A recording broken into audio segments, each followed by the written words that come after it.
Hello students, नमस्ते। कैसे हो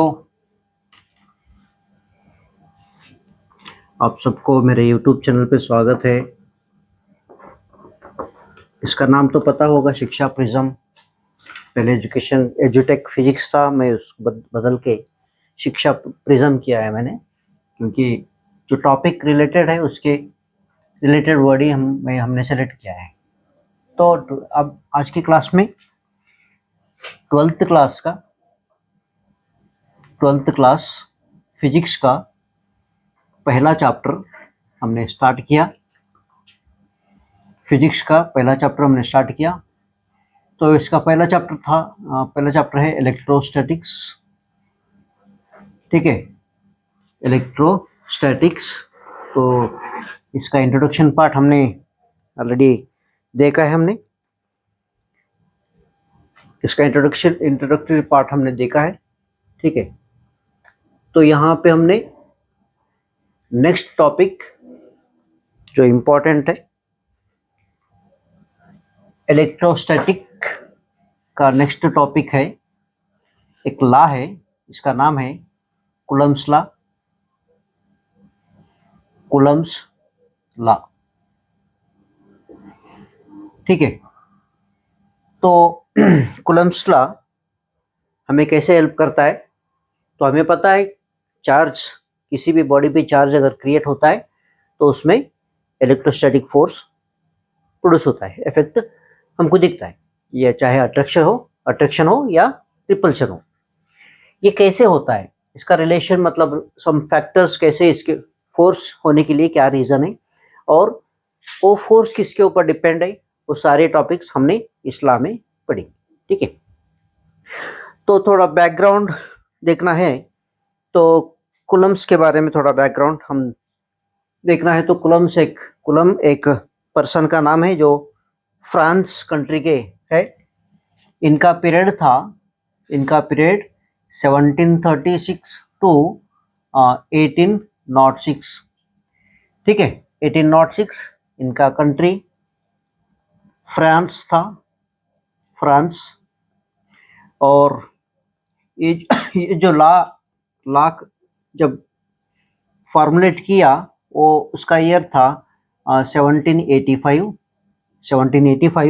इन्होंने प्रोफेशनली इलेक्ट्रिकल इंजीनियर। ठीक है, इलेक्ट्रिकल इंजीनियर।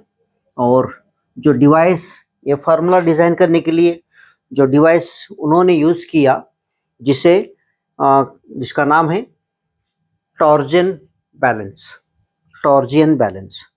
यहाँ पे टॉर्जन का मतलब क्या है? एक थ्रेड यूज करके कुछ टॉर्जन जैसा गैल्वेनोमीटर है, उसी तरह टॉर्जन बैलेंस यूज करके यहाँ उन्होंने चार्ज के बीच में जो भी फोर्स रहता है वो कैलकुलेट किस तरह हम कर सकते, वो सारे यहाँ पे बता दिया है। ठीक है, तो ये थोड़ा बैकग्राउंड। चलो, जो पेंडुलम, जो डिवाइस यूज करें ये फाइंड करने के लिए, क्या था वो? टॉर्जियन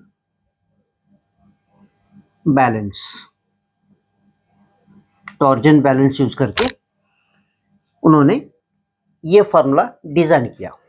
ठीक है, तो ये फार्मूला डिजाइन करने से पहले वो जो भी पैरामीटर्स जिसके ऊपर फोर्स डिपेंड है, उन्होंने एक स्टेटमेंट फॉर्म में दिया। ठीक है, स्टेटमेंट फॉर्म में दिया। वो स्टेटमेंट क्या है वो अब देखेंगे। ठीक है, तो चलो, ये तो बैकग्राउंड हुआ। अब लॉ का स्टेटमेंट क्या है देख लेंगे हम। स्टेटमेंट ऑफ लॉ क्या बताता है? The interactive force between two point charges two point charges, ये पॉइंट याद रख लो, पॉइंट चार्ज क्या होता है मैं समझाता हूँ आपको, ठीक है। टू पॉइंट चार्जेस, ये पॉइंट चार्ज को अप्लीकेबल है, ये ला बिग अमाउंट ऑफ चार्ज है तो वहां पे ये अप्लीकेबल नहीं होता है, ठीक है। तो point charges is first point क्या है, फर्स्ट पॉइंट यहाँ पे फर्स्ट पार्ट ये है, is directly proportional to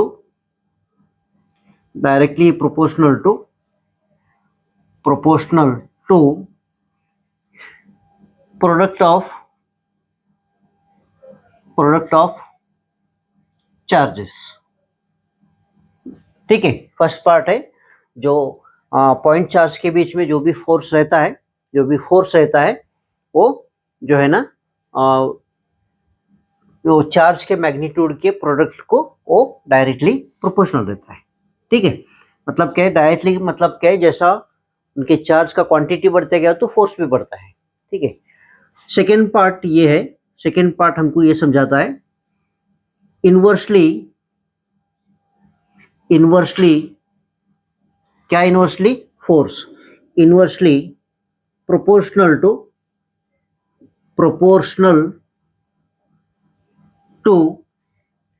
square of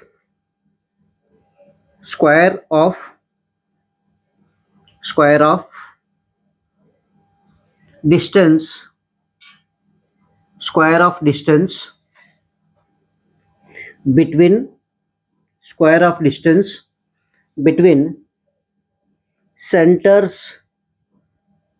of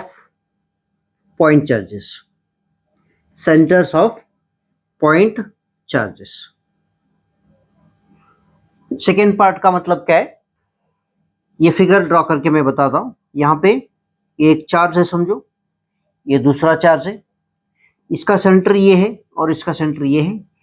ये चार्ज Q1 ले लो, ये चार्ज Q2 ले लो ये चार्ज Q1 ले लो, ये चार्ज Q2 ले लो। ये दोनों के बीच में का जो डिस्टेंस है, ये डिस्टेंस मैं R बोल के ले रहा हूँ, ठीक है। ये distance centre to centre distance R, ठीक है। हम अगर ये वेक्टर फॉर्म में लिखना है तो यहाँ पे दो पार्ट में हम लिख सकते, क्योंकि यहाँ टू टाइप्स फोर्सेस रहता है तो इसलिए फिगर भी हम दो टाइप लिख सकते, ठीक है।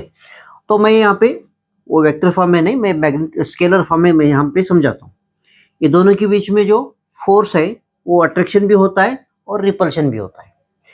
तो अट्रैक्शन भी होता है और रिपल्शन भी होता है, वो बाद में डिस्कस करेंगे हम, ठीक है। तो ये फोर्स के मतलब क्या, ये दोनों मैग्नीट्यूड ऑफ चार्ज है Q1 Q2, ठीक है, फर्स्ट चार्ज और सेकेंड चार्ज, ये दोनों के बीच में का डिस्टेंस है। तो अकॉर्डिंग टू दिस लॉ हम इसका रिलेशन हम कैसे लिख सकते, मैं यहाँ पे कंटिन्यू करता हूँ, ठीक है। तो अकॉर्डिंग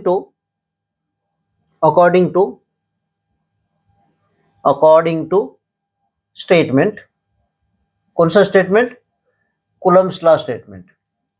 तो F is proportional to product of Q1 and Q2, ठीक है, Q1 एंड Q2। और सेकेंड कंडीशन क्या है, force is inversely proportional to square of the distance.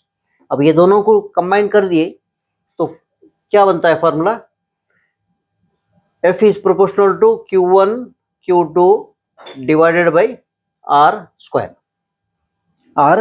Square. अब यहाँ पे प्रोपोर्शनलिटी अगर निकाल दिए तो प्रोपोर्शनलिटी रिमूव करने के बाद हमें कांस्टेंट लेना पड़ता है, जो क्योंकि ये फोर्स किसी कांस्टेंट मटेरियल के नेचर के ऊपर डिपेंड है तो उसे हम कांस्टेंट बोल के ले सकते हैं, ठीक है।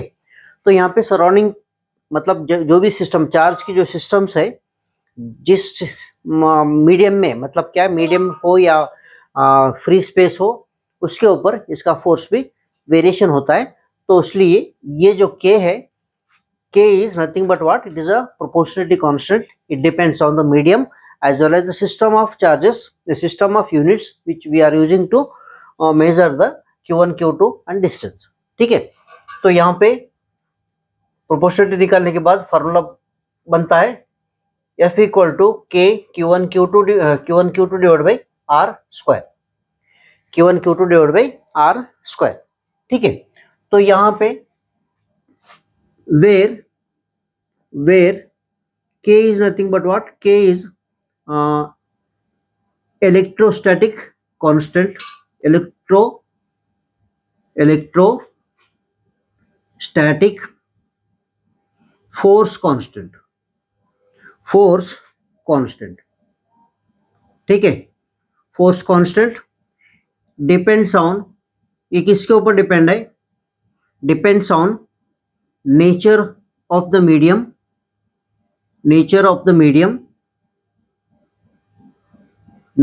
मीडियम और system of units, system of units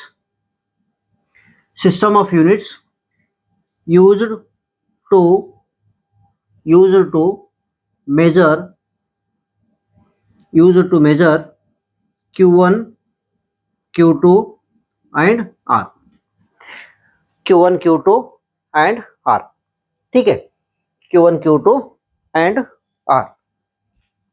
और यहाँ पे K का वैल्यू प्रैक्टिकली हम कैलकुलेट कर सकते, यहाँ पे K का वैल्यू, ठीक है। तो एक्सपेरिमेंटली यहाँ पे K का वैल्यू कैलकुलेट किया गया है, तो मैं यहाँ पे कंटिन्यू करता हूं। एक्सपेरिमेंटली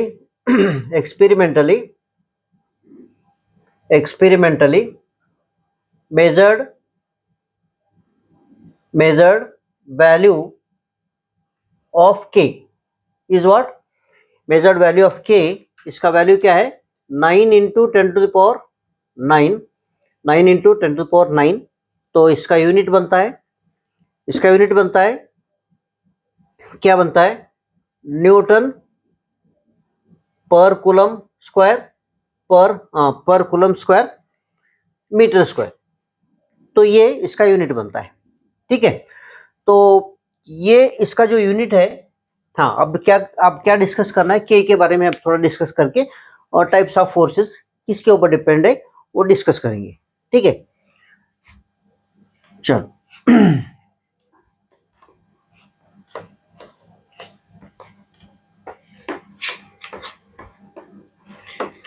जो के का वैल्यू है, जो मीडियम के ऊपर डिपेंड है, वो सिस्टम मीडियम के ऊपर डिपेंड है, तो इसलिए वो भी डिस्कस करेंगे यहाँ पे किस तरह के का वैल्यू मीडियम के ऊपर डिपेंड होता है।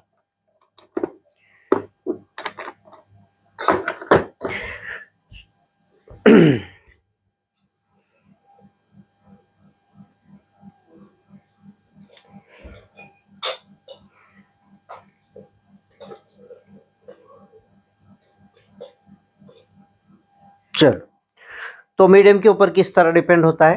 हाँ, तो हमको पता है एक्सपेरिमेंटली किसका है वो। चलो, अगर ये सिस्टम सीजीएस सिस्टम अगर सेलेक्ट किए, तो इसमें के का वैल्यू होता है, के का वैल्यू 1, के का वैल्यू यहाँ पे 1 होता है, ठीक है।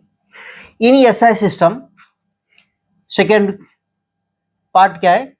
इन एसआई सिस्टम अगर सेलेक्ट किए तो यहाँ पे के का वैल्यू बनता है 1/4 pi epsilon not, 1/4 pi epsilon not. हाँ, तो के का वैल्यू एसआई सिस्टम में क्या होता है? 1/4 पाई एप्सिलॉन नॉट होता है, ठीक है। ये वैल्यू कैसे आ गया? हम गॉस लॉ जो इसके बाद मतलब क्या है फर्दर हम क्लास में देख सकते हैं, आप मैं प्रूव करके आपको बताता हूँ, ठीक है। तो ये वैल्यू कैसे आ गया? तो इसका वैल्यू कितना है? इसका वैल्यू है 9 into 10 to the power 9, मैं वहाँ पे लिखा है ऑलरेडी, ठीक है। ये वैल्यू होता है, ये वैल्यू हमको मिलता है। तो चलो, और यहाँ पे नेक्स्ट क्या करना है? एप्सिलॉन का वैल्यू, मतलब ये वैल्यू सब्स्टिट्यूट करने के बाद हमको एप्सिलॉन का वैल्यू क्या मिलता है? एप्सिलॉन का वैल्यू, एप्सिलॉन क्या होता है? ये एब्सोल्यूट परमिटिविटी होता है, absolute permittivity of free space, absolute permittivity of free space, of free space होता है, absolute permittivity of the free space. तो और इसका कांस्टेंट कितना होता है, इसका वैल्यू कितना होता है, epsilon equal to 8.854 into 10 to the power 5 ले लो बस, 5 इंटू 10 टू द पावर -12 और यहाँ पे इसका यूनिट क्या होता है, इसका यूनिट होता है ये एप्सिलॉन इधर आने के बाद क्या होता है, कुल पर न्यूटन पर कूलम स्क्वायर न्यूटन पर न्यूटन कूलम स्क्वायर, और यहाँ पे मीटर भी ऊपर जाने के बाद क्या होगा, मीटर स्क्वायर होगा। तो ये हो गया यूनिट एप्सिलॉन का। ठीक है, चलो अब हम डिस्कस करेंगे कब ये अट्रैक्टिव फोर्स होता है और कब ये रिपल्सिव फोर्स होता है। ठीक है,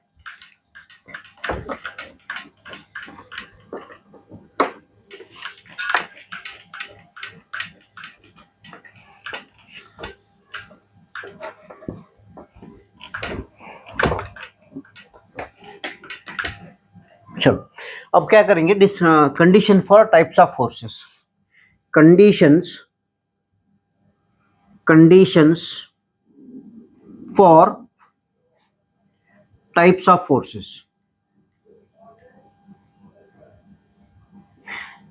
वहां पे दो कंडीशंस है।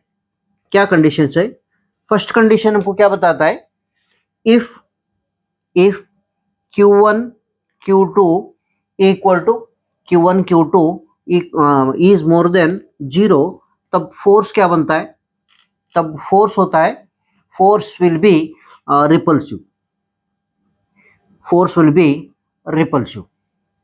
ठीक है, फोर्स विल बी रिपल्सिव, इसका मतलब क्या है, अब सेम टाइप का अगर है, अगर पॉजिटिव रहा तो रिजल्टेंट में भी पॉजिटिव मिलेगा, नेगेटिव रहा तो रिजल्टेंट में भी पॉजिटिव मिलेगा। पॉजिटिव वैल्यू जो भी होता है वो 0 से ज़्यादा होता है, तो इसीलिए प्रोडक्ट ऑफ चार्ज का वैल्यू अगर मोर देन 0 है तब क्या होता है, रिपल्सिव फोर्स वो दोनों चार्ज के बीच में एग्जिस्ट करता है, मतलब प्रोड्यूस होता है।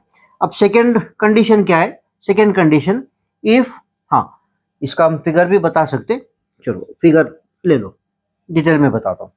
तो यहाँ पे एक चार्ज है Q1, यहाँ पे दूसरा चार्ज है Q2, तो रिपल्सिव फोर्स क्या होता है, अवे फ्रॉम इट होता है, तो अवे फ्रॉम ये इधर होता है, तो ये दोनों के बीच में का डिस्टेंस क्या होता है, ये दोनों के बीच में का डिस्टेंस है r, ये दोनों के बीच में का डिस्टेंस r है।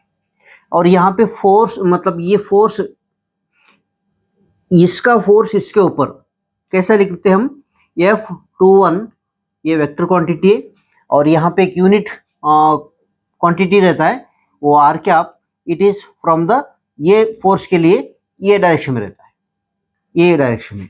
ठीक है, और ये इधर का फोर्स के लिए क्या होता है, F12, और इसका डायरेक्शन क्या होता है, इसका डायरेक्शन क्या ये इधर होता है, हाँ Q2 टू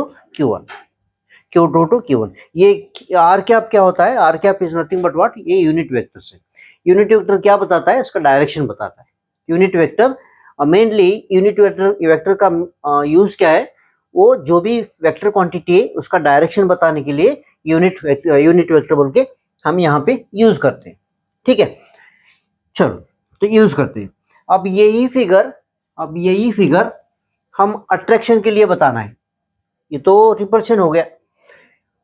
सेकेंड कंडीशन क्या है, रिपल्शन फोर्स का कंडीशन क्या है, if Q1 Q2 is less than 0, Q1 Q2 is less than 0, तो फोर्स क्या होता है, force will be attractive. Force क्या होता है, अट्रैक्टिव फोर्स होता है, अट्रैक्टिव फोर्स।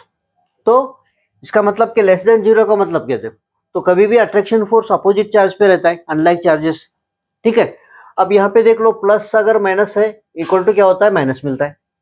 तो माइनस जो भी क्वांटिटी है तो वो लेस देन जीरो ही रहेगा, लेस देन जीरो ही रहेगा। अगर उसका फिगर ज्योमेट्रिकल फिगर ड्रॉ करना है तो ये एक चार्ज है, ये भी एक चार्ज है, ठीक है, ये Q1 ये Q2। अट्रैक्शन फोर्स कभी भी टूवर्ड्स द सेंटर रहता है, ठीक है। तो ये दोनों के बीच में का डिस्टेंस ये F21 और ये F12, ठीक है। और यहाँ पे इसका फोर्स के लिए यूनिट मतलब यूनिट वेक्टर तो हमको लेना ही पड़ेगा।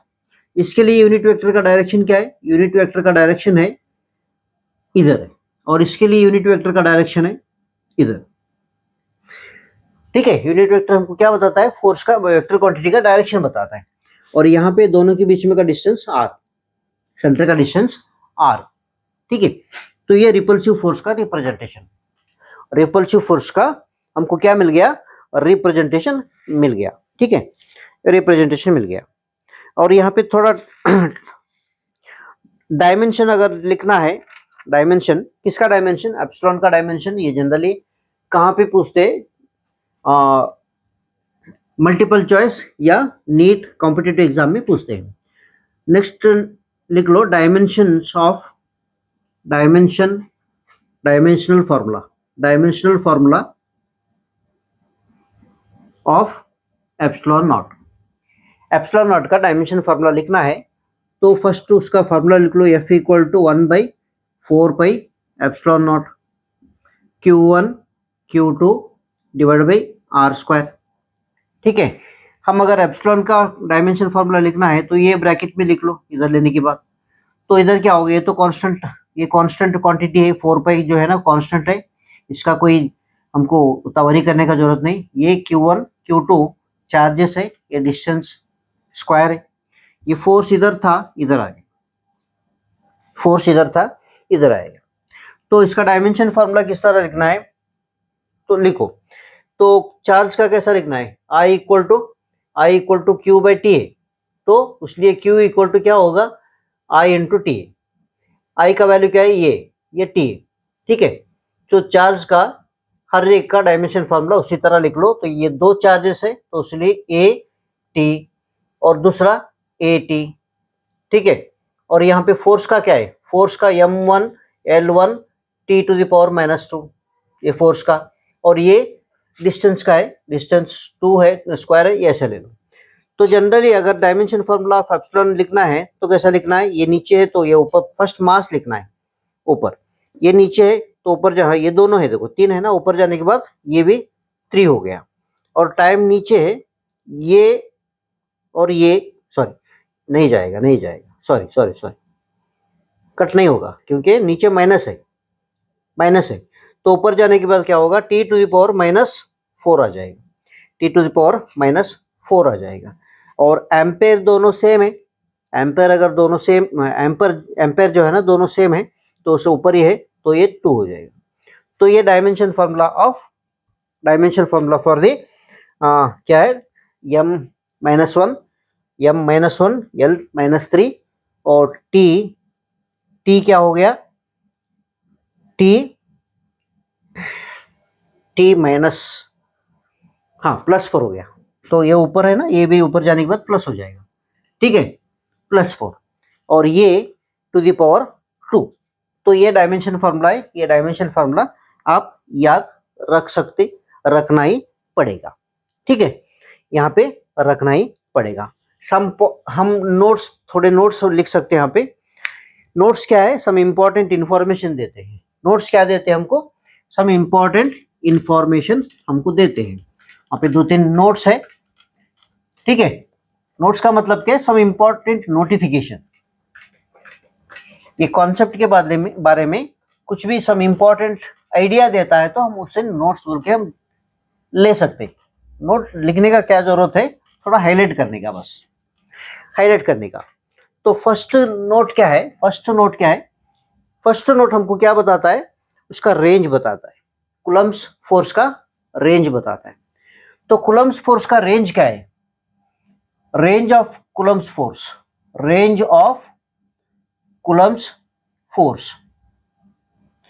कुलम्स फोर्स का रेंज क्या है? कुलम्स फोर्स का रेंज न्यूक्लियस का डायमेंशन से the range of Coulomb's force is nucleus Coulomb. Sorry, dimension of it, lower limit is nucleus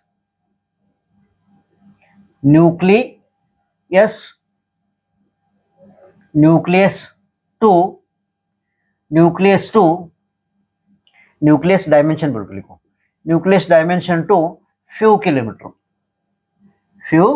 kilometre. ठीक है, मतलब क्या है, न्यूक्लियस का वैल्यू कितना होता है, ये इसका रेडियस क्या होता है, 10 to the power -15 metre.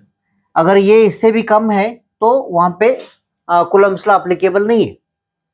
Coulomb's law less than मतलब क्या है, न्यूक्लियस के अंदर कूलम्ब्स लॉ एप्लीकेबल नहीं होता है।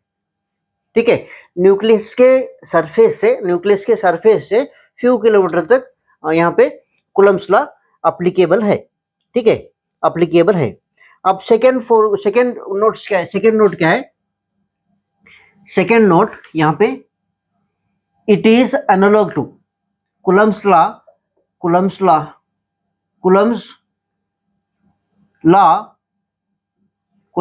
इज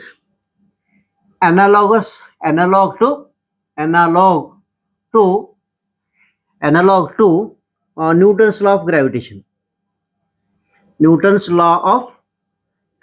मतलब क्या है, न्यूटन्स लॉ ऑफ ग्रेविटेशन को सिमिलर है, सेम नहीं है। Gravitation, it is similar to Newton's law of gravitation, but it is not same. In all way it is not equal to Newton's law of gravitation, but some way it is similar. What is similar? Both the laws obeys. It means what? Both the laws obeys inverse square law। Both जो है ना, दोनों law inverse square law ओबे होता है, एक है inverse law ओबे होता है। और थर्ड नोट्स क्या है, थर्ड नोट भी हम लिख सकते हैं। थर्ड नोट, यहाँ पे इलेक्ट्रोस्टैटिक फोर्स जो है ना, ग्रेविटेशनल फोर्स से भी बहुत स्ट्रांग होता है। 10 टू द पावर +36 टाइम्स वो मतलब स्ट्रॉन्गर होता है। तो हम एक्सपेरिमेंट में देखे थे, जब हम कोम ऐसा रब करके पेपर को हम पेपर के जो पीसेस है वो टच करने, मतलब जैसा होल्ड ऊपर ही होल्ड करने के बाद क्या होता था, वो पेपर्स के पीसेस जो है ना वो कोम को अटैच होते थे। उसी तरह ग्लास रॉड को भी हम इसी तरह एक्सपेरिमेंट रिपीट कर सकते हैं। तो वहां पे ग्लास रॉड जो है ना, अपने पेपर पीसेस को अपने तरफ खींच रहा है, तो किसके अपोजिट खींच रहा है, ग्रेविटेशन फोर्स के अपोजिट खींच रहा है, क्योंकि ग्रेविटेशन फोर्स नीचे तरफ डाउनवर्ड रहता है, लेकिन वो अट्रैक्शन ऊपर रहता है। मतलब क्या है, उससे भी ओवरकम होके वो अपने तरफ खींच रहा है। मतलब कि यहाँ से ये कॉन्सेप्ट से हमको पता क्या चलता है, हमको ये चलता है कि इलेक्ट्रोस्टैटिक फोर्स जो है ना, ग्रेविटेशन फोर्स से भी बहुत स्ट्रांग है। तो यहाँ पे एक फ्यूमैन बोल के एक पर्सन ने प्रिडिक्ट किया है, मतलब प्रैक्टिकली नहीं किया है, लेकिन प्रिडिक्ट बोले हैं, मतलब उसके बारे में बोले हैं।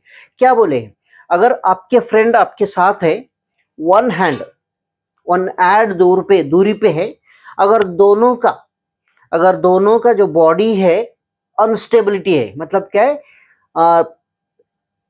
प्रोटॉन और न्यूट्रॉन इक्वल नहीं है, तब वो डिस्टेंस पे अगर हमको जगह मिलता था अर्थ से ऊपर, अर्थ से नीचे या ऊपर, तो हम अर्थ को भी उठा सकते, उतना वो फ्यूमेन ने वो प्रिडिक्ट किया है। मतलब प्रैक्टिकली नहीं हुआ, प्रिडिक्ट किया है, तो हो भी सकता है। ठीक है, अब नेक्स्ट फोर्थ पॉइंट हम यहाँ पे क्या डिफाइन कर सकते, फोर्थ पॉइंट क्या डिफाइन कर सकते, फोर्थ पॉइंट पे हम डिफाइन ये कर सकते। तो ये लॉ जो है, मतलब ये जो फार्मूला है, ये फार्मूला लेके हम कूलम्ब्स के बारे में, 1 कूलम्ब क्या होता है, 1 कूलम्ब चार्ज का क्वांटिटी क्या होता है, हम उसे डिफाइन कर सकते हैं। ठीक है, ये फार्मूला, कूलम्स लॉ का फार्मूला लेके 1 कूलम क्या होता है, 1 कूलम क्वांटिटी ऑफ चार्ज कितना होता है हम डिफाइन कर सकते हैं। ठीक है, तो फार्मूला क्या है, F इक्वल टू के Q1 Q2 divided by R square. तो यहाँ पे के का वैल्यू कितना है हमको पता है, F इक्वल टू 9 इंटू 10⁹ और यहाँ पे Q1 Q2 divide by R square, Q1 Q2 divide by R square. अब यहाँ पे 1 कूलम कैसे डिफाइन करना है, from this figure, from this formula, from the above formula we can define what we can define 1 coulomb. 1 coulomb किसे कहते हैं, 1 coulomb किसे कहते हैं, ठीक है। देखो if F equal to 1 newton, sorry distance R equal to 1 metre, R equal to 1 metre और Q1 Q2 equal to 1 coulomb अगर होना है तो वहां पे फोर्स कितना रहना है, फोर्स इक्वल टू कितना रहना है, 9 इंटू 10⁻⁻9 न्यूटन। अगर ये कंडीशन ओबे हुआ तो ये क्वांटिटी Q1 Q2 कितना रहता, वो 1 कूलम रहता है, 1 कूलम रहता है। ठीक है, तो एसआई सिस्टम में हाँ 1 कूलम तो पता चल गया, 1 कूलम। ठीक है, एसआई सिस्टम में ये यूनिट ऑफ चार्ज क्या है, एसआई मतलब सीजीएस सिस्टम, एसआई सिस्टम में कूलम है, सीजीएस सिस्टम में क्या है, ये किस में डिफाइन करें हम, एसआई सिस्टम में डिफाइन करें। ठीक है, अब सीजीएस सिस्टम में क्या है, सीजीएस सिस्टम में इन सीजीएस सिस्टम में इसका यूनिट क्या है, इलेक्ट्रोस्टैटिक यूनिट है, इलेक्ट्रोस्टैटिक यूनिट है। किसका यूनिट है, चार्ज का। तो चार्ज का जैसा कि हमको पता है 1 मतलब चार्ज ऑन इलेक्ट्रॉन कितना रहता है, charge on electron CGS system में कितना रहता है, 4.8 इंटू 10⁻10 ESU का मतलब क्या है, electrostatic unit. In SI system में क्या है, E equal to 1.6 into 10⁻19 coulomb है, -19 कूलम है। मतलब एक चार्ज के इलेक्ट्रॉन के ऊपर दोनों चार्ज, मतलब दोनों अलग अलग वैल्यू है लेकिन दोनों इलेक्ट्रॉन ही है, तो इसलिए 1.6 into 10⁻19 coulomb equal to 4.8 into 10⁻10 यहाँ पे ESU। अब ये दोनों का रिलेशन हम ये कंडीशन से, ये इलेक्ट्रोस्टैटिक यूनिट और कूलम का हम यहाँ पे रिलेशन हम पा सकते हैं। तो ये इतना हो गया, तो 1 कूलम कितना होगा, 1 coulomb equal to 4.8 into 10⁻10 ESU। ठीक है, डिवाइडेड बाई 1.6 इंटू 10⁻19। ठीक है, अब यहाँ पे कट कर सकते हैं, 1.6 इंटू 1.6 1 जा 1.6 3 जा। ठीक है, यहाँ पे भी तो इसलिए 1 कूलम का वैल्यू कितना हो गया, 1 coulomb equal to 3 into 10 to the power कितना हो गया, 9 ESU। ये दोनों के बीच में का रिलेशन है, ये दोनों के बीच में क्या है, ये दोनों के बीच में का रिलेशन है। स्टैट कूलम कभी कभी एब कूलम भी कह सकते हैं। ठीक है, तो ये हो गया, ये स्टैट कूलम है, स्टैट कूलम का रिलेशन है, एब कूलम का रिलेशन अलग है, वो वैल्यू अलग है। तो बस इतना, ये कूलम्स अगर पूछा है, मतलब ये सब कूलम्स लॉ का सारे मतलब इन डेप्थ मैं आपको बता दिया, तो आप थोड़ा इसमें रिवीजन करके आप देख सकते। ये जो कॉन्सेप्ट है, ये कॉन्सेप्ट आपको एग्जाम में हेल्प होगा।